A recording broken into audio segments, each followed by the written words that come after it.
Dear students, मैं हूं आपका दोस्त, होस्ट और गुरु DP Jindal. Class 11th accountancy पर यह तीसरा वीडियो है। अगर आपने मेरे पहले दो वीडियो नहीं देखे हैं तो उनको ज़रूर देखें, तभी आप इस वीडियो को समझ पाएंगे।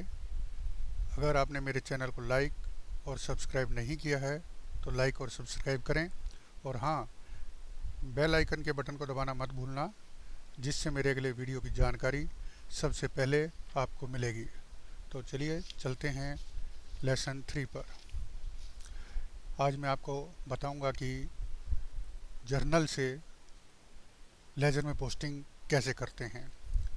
तो सबसे पहले तो हमारे लिए ये जानना ज़रूरी है कि लेजर क्या होता है। जर्नल के बारे में और उसमें एंट्री करने के बारे में, डेबिट क्रेडिट करने के बारे में मैं अपने पिछले वीडियो में बता चुका हूँ। तो आज हम पोस्टिंग की, जर्नल लेजर में पोस्टिंग की बात करेंगे। तो सबसे पहले है जानना कि लेजर क्या है। तो देखिए और पढ़ के समझने की कोशिश कीजिए, जो कि मैं अभी समझाऊंगा। Ledger is a book containing accounts in which the classified and summarized information from the journals is posted as debit and credit। तो लेजर एक बुक है, एक किताब है या एक डायरी है, बुक ऑफ अकाउंट्स है, जिसको लेजर कहते हैं। इसमें अलग अलग तरीके के अकाउंट खोले जाते हैं और उनमें डेबिट और क्रेडिट की पोस्टिंग की जाती है। तो ये जो एक लेजर है, पूरी जो बुक है, और उसके अंदर ये डिफरेंट अकाउंट्स हैं, जैसे कैश अकाउंट हो गया, सेल्स अकाउंट हो गया, परचेज अकाउंट हो गया, राम का अकाउंट हो गया, शाम का अकाउंट हो गया। तो ये अकाउंट कहलाते हैं। तो लेजर में अकाउंट्स होते हैं और अकाउंट्स में पोस्टिंग होती है जर्नल लेजर से।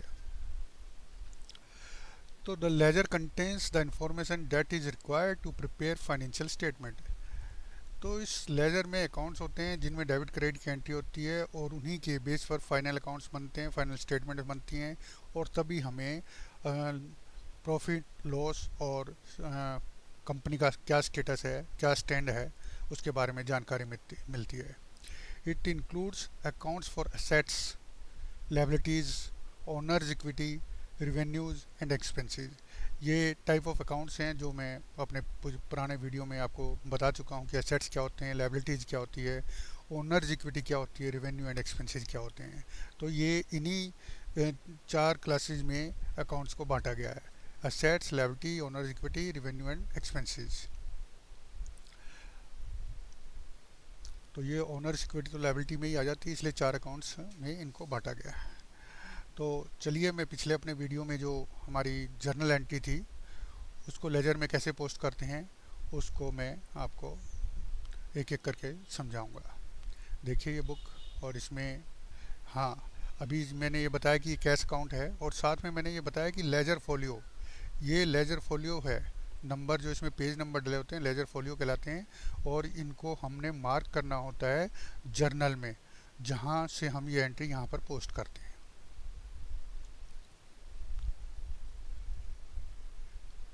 देखिए ये है मेरी, या हमने जो पिछली बार जर्नल में एंट्री करी थी, ये एंट्रीज़ हैं वो जो हमने जर्नल में की थी।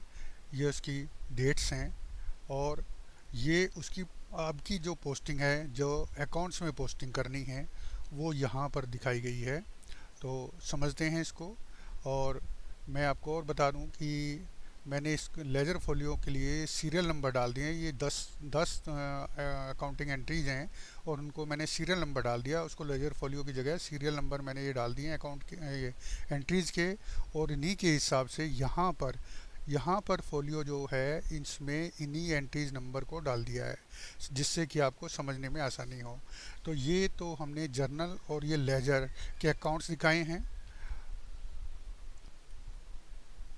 इनमें पोस्टिंग कैसे करते हैं इसको मैं अभी आपको समझाऊंगा। यहाँ जो मैंने बताया कि जर्नल और ये लेजर के अकाउंट्स में पोस्टिंग, ये पोस्टिंग करके दिखाई गई है। और मैं बताना चाहूँगा, ये क्लियर कट साफ तरीके से ये एंट्री की हुई हैं, जिससे कि आपको देखने में असुविधा ना हो, और इन पोस्टिंग को कहाँ से उठा के कहाँ ले जाया गया है, वो वो एरो के द्वारा यहाँ पर मैंने दिखाने की कोशिश की है। और अब इन एंट्रीज को मैं एक एक करके समझाऊंगा, लेकिन थोड़ा सा आप इसको व्यू कर लें, देख लें, इसलिए मैं इसको स्क्रीन पर धीरे धीरे आपके सामने दिखा रहा हूँ, जिससे कि आपको समझने में आसानी हो।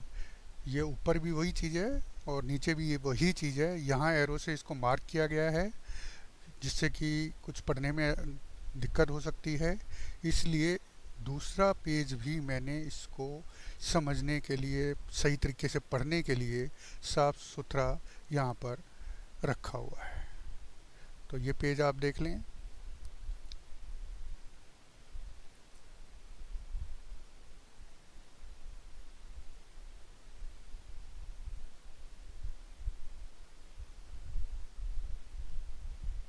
और अब ये कौन सी एंट्री कहाँ पर, कौन से लेजर में, कौन से अकाउंट में पोस्ट हुई।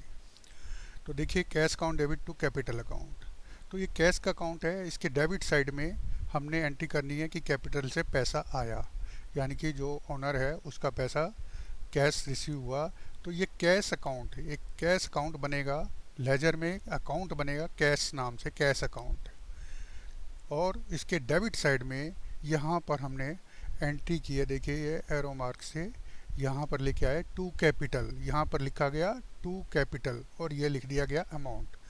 ये डेट उसी तरीके से रहेगी। यहाँ पर ये फोलियो आएंगे, जर्नल के फोलियो आएंगे, जहाँ से हम ये एंट्री लेके आ रहे हैं, ठीक है। और अब ये टू कैपिटल, ये क्रेडिट साइड है, कैपिटल अकाउंट, तो इसके क्रेडिट साइड में जो इसका डेबिट है वो पोस्ट किया जाएगा। तो देखिए ये एरो कहाँ गया, यहाँ पर देखिए ये आया, ये कैपिटल अकाउंट में बाई कैश अकाउंट, इस तरीके से इसके क्रेडिट में ये एंट्री हो गई और ये कहलाएगा कि कैपिटल अकाउंट को क्रेडिट किया गया कैश अकाउंट से, ठीक है। अब सेकेंड एंट्री है मशीनरी अकाउंट टू कैश, यानी कि मशीनरी कैश से खरीदी गई। तो अब कैश हमारा गया जो कि क्रेडिट होगा, कैश आने से डेबिट होता है, कैश जाने से क्रेडिट होता है। तो ये कैश अकाउंट को, ये देखिए ये क्रेडिट, यहाँ पर हम कैश अकाउंट लेके गए कैश अकाउंट में और ये क्रेडिट साइड में। अब ये देख रहे हैं यहाँ पर ये क्रेडिट साइड है और ये डेबिट साइड है, अमाउंट का डेबिट साइड और क्रेडिट साइड। तो ये क्रेडिट साइड में, राइट साइड में जो है वो क्रेडिट साइड कहलाती है और लेफ्ट साइड में जो है डेबिट साइड कहलाती है। ये नियम है अकाउंटेंसी में, ठीक है। तो ये यहाँ पर देखिए कैसे पोस्टिंग की, by machinery account, second entry number 2, second entry, ये 12,000 रुपये, ठीक है। अब इसमें एक चीज़ और देखें कि मैंने 2 लाल और नीले निशान बनाए हुए हैं। लाल जो एरो से जो एंट्री है वो डेबिट की एंट्री है और ब्लू से जो है क्रेडिट की एंट्री है।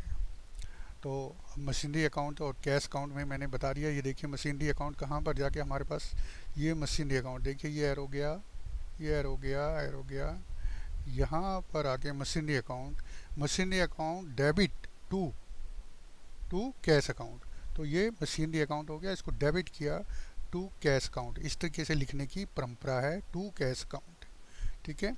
और ये 2 नंबर एंट्री 12,000 रुपये से। अब चलिए तीसरी एंट्री पर, purchase account to Ram, Ram से माल खरीदा गया, ठीक है। ये एंट्री की थी राम से माल खरीदने की, जर्नल एंट्री थी और इसको हमने परचेज अकाउंट में पोस्ट करना है। ये देखिए यहाँ पर लेके आए हम, ये परचेज अकाउंट बनाया हुआ है, purchase account debit to Ram. तो ये डेबिट साइड में टू राम लिखकर ये इस डेट की एंट्री है और एंट्री नंबर 3 है और 40,000 रुपये अमाउंट। ये यहाँ पर हमारी इस तरीके से एंट्री हो गई। अब देखिए cash, purchase from Ram, not cash, Ram से खरीदा गया, उधार माल खरीदा है। तो अब ये राम का अकाउंट देखिए, ये ब्लू लाइन गई यहाँ पर, ये राम का अकाउंट बनाया। यहाँ हम एक चीज़ और नोट करें, यहाँ एक ही पेज में सारे अकाउंट बनाए गए हैं, लेकिन प्रैक्टिकल में ऐसा नहीं होता। प्रैक्टिकल में हर अकाउंट का अलग पेज होता है, अलग पेज से शुरू होता है। यहाँ तो समझाने के लिए एक ही पेज में हमने ये अकाउंट बनाए हुए हैं। तो इस चीज़ का ध्यान रखिएगा कि एक ही पेज में इस तरीके से अकाउंट नहीं बनते, ये अकाउंट रनिंग होते हैं और जब ये पेज भर जाते हैं तो आगे दूसरे पेज में भी एंट्री शुरू हो जाती है, तीसरे पेज में भी शुरू हो जाती है। तो इसलिए हम जब लेजर में अकाउंट, जैसे यहाँ दिखाया है अभी कि ये लेजर में जब ये कैश अकाउंट बनाते हैं या परचेज अकाउंट बनाते हैं तो एक के लिए कई पेज हम इसमें उसको एलोकेट करके चलते हैं। ठीक है, तो अब ये देखें, ये एंट्री हम 3 नंबर की एंट्री देख रहे थे। राम के अकाउंट में, राम क्रेडिट है तो राम का क्रेडिट अकाउंट में किसका क्रेडिट आएगा? By purchase account. राम से माल खरीदा गया, राम को क्रेडिट किया गया क्योंकि ये हमारा क्रेडिटर हो गया, इसको हमने पैसे देने हैं क्योंकि इससे माल उधार लिया है। He is now our creditor. Is it clear? This fourth entry is cash account debit to sales. Cash में सामान बेचा, तो देखिए कैश अकाउंट में सामान बेचा, cash account debit to sales. ठीक है, ये अमाउंट आ गया। और सेल्स अकाउंट में ये देखिए, ये एरो गया यहाँ पर, ये सेल्स अकाउंट है। इस सेल्स अकाउंट में क्या एंट्री होगी? क्रेडिट साइड में बाय कैश अकाउंट और ये अमाउंट। ठीक, नेक्स्ट एंट्री है wages account to cash. Wages pay की गई कैश में, तो वेजेज अकाउंट इज डेबिटेड क्योंकि ये एक्सपेंसेस हैं। ठीक है, ये देखिए यहाँ पर हमने ये वेजेज अकाउंट बनाया और वेजेज अकाउंट में टू कैश और अमाउंट ये लिख दिया। कितना आसान है इसको समझना। अगर डेबिट क्रेडिट समझ गए तो ये पोस्टिंग वगैरह तो बच्चों का खेल रह जाता है। आप देखिए इसको बहुत ईजी हो गया। अगर जब ये एंट्री आपको करनी आ गई, डेबिट क्रेडिट करना आ गया, अकाउंट को समझना आ गया, अकाउंट टाइप समझना आ गया, कब डेबिट करते हैं कब क्रेडिट करते हैं, तो अगर ये समझ लिया अच्छी तरीके से तो ये पोस्टिंग जो है ये बहुत आसान है, इसमें कुछ भी नहीं रह जाता है। तो wages account debit to cash हमने ये किया, wages account debit to cash. अब टू कैश, कैश क्रेडिट है, कैश को क्रेडिट किया गया वेजेज से। ये देखिए ये यहाँ लेके आए हम कैश अकाउंट में बाय वेजेज और ये अमाउंट। ठीक है, इसी तरीके से ये अब रहीम है, रहीम टू कैश, रहीम को कैश से पेमेंट की गई तो कैश अकाउंट के क्रेडिट में रहीम लिखा गया और रहीम का एक अकाउंट बनाया गया, रहीम का अकाउंट बनाया गया। देखिए ये रहीम का अकाउंट बनाया टू कैश, 25,000 इसको दिए। यहाँ आप देखें मार्क किया हुआ, मैंने ये समझाने के लिए मार्क किया था कि सीरियल नंबर 6 और यहाँ नंबर 6 ये एंट्री नंबर हैं। एक्चुअल में ये फोलियो नंबर लिखे जाते हैं। जो मैंने समझाया कि जैसे यहाँ ये फोलियो नंबर दिया हुआ है तो यहाँ फोलियो नंबर मार्क होगा किसका? जर्नल का। और जो ये जर्नल है यहाँ मार्क होगा लेजर फोलियो, जिस पेज पर ये एंट्री पोस्ट की गई। जैसे कि मैंने यहाँ आपको ये समझाया था कि लेजर फोलियो, ये लेजर फोलियो सीरियल नंबर हैं, तो ये मार्क वहाँ पर वहाँ लिखे जाते हैं। ठीक है, अब हमारी एंट्री हो गई, कैश सेल हो गया, वेजेज हो गया, रहीम हो गया। Wages account debit to wages outstanding account. Wages जो हैं हमें देने थे लेकिन नहीं दिए, ये आउटस्टैंडिंग है। वेजेज अकाउंट को डेबिट किया, देखिए वेजेज अकाउंट, ये वेजेज अकाउंट है, इसको डेबिट किया टू वेजेज आउटस्टैंडिंग अकाउंट, ये एंट्री नंबर और ये अमाउंट। इसी तरीके से वेजेज आउटस्टैंडिंग अकाउंट का क्रेडिट, ये अकाउंट बनाया इस, और ये वेजेज आउटस्टैंडिंग अकाउंट, इसके क्रेडिट में बाय वेजेज और ये अमाउंट लिख दिया गया। इसी तरीके से आप, चलिए 2 ही एंट्री रह गई, मैं समझा देता हूँ। एक्रूड इंटरेस्ट अकाउंट है, ये इंटरेस्ट जो है एक्रू हुआ और हमें मिला नहीं। ठीक है, तो इंटरेस्ट एक इनकम हुई हमारी जो हमें मिलना है, तो इसको क्रेडिट करना था और जिससे मिलना है उसको डेबिट करना था, लेकिन उसके नाम को ना करके outstanding account accrued interest account को डेबिट किया गया और इंटरेस्ट अकाउंट को क्रेडिट किया गया।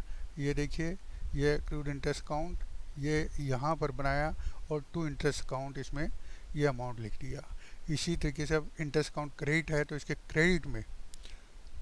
क्रेडिट में डेबिट साइड का जो जिस अकाउंट है वो लिखा जाता है बाय एक्रूड इंटरेस्ट अकाउंट, और ये एंट्री नंबर, ये अमाउंट।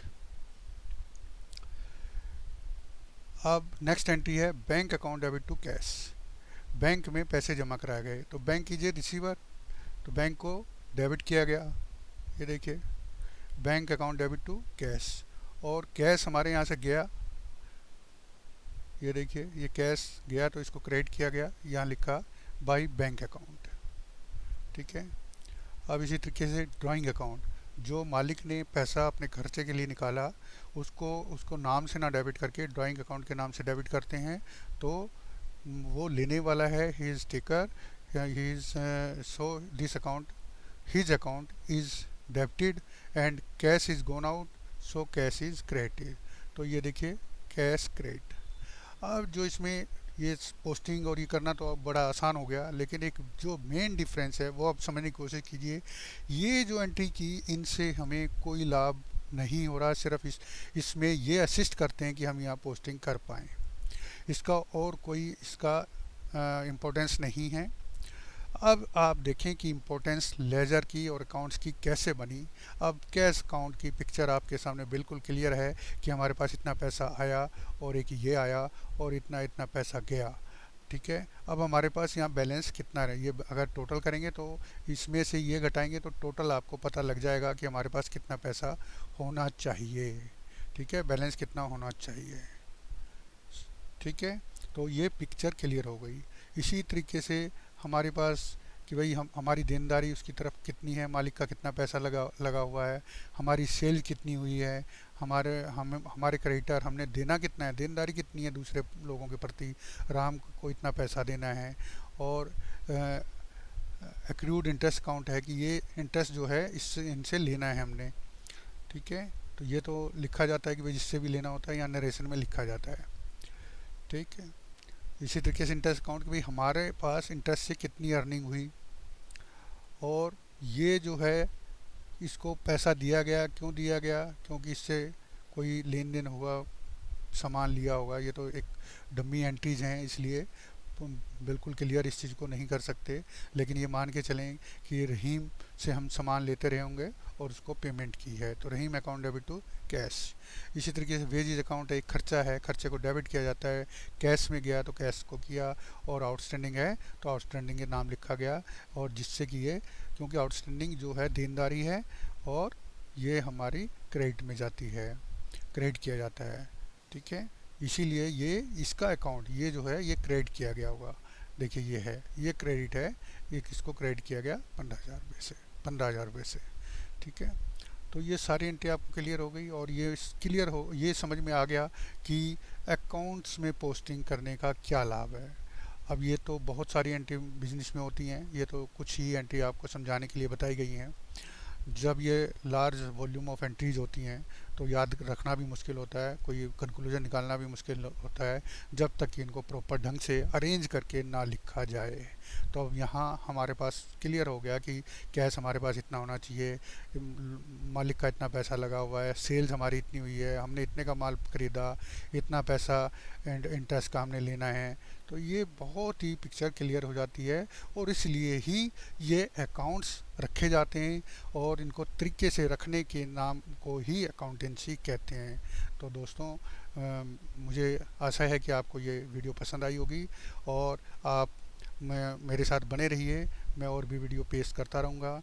मेरा मोबाइल ऐप नंबर है 9717007044। अगर आपको कोई भी बात समझ नहीं आती है, कोई एंट्री समझ नहीं आती है, तो आप मुझे इस पर संपर्क कर सकते हैं, लेकिन इस वीडियो का रेफरेंस ज़रूर दीजिए, जिससे कि मुझे पता रहे कि मुझे किस बारे में आपसे बात करनी है। धन्यवाद।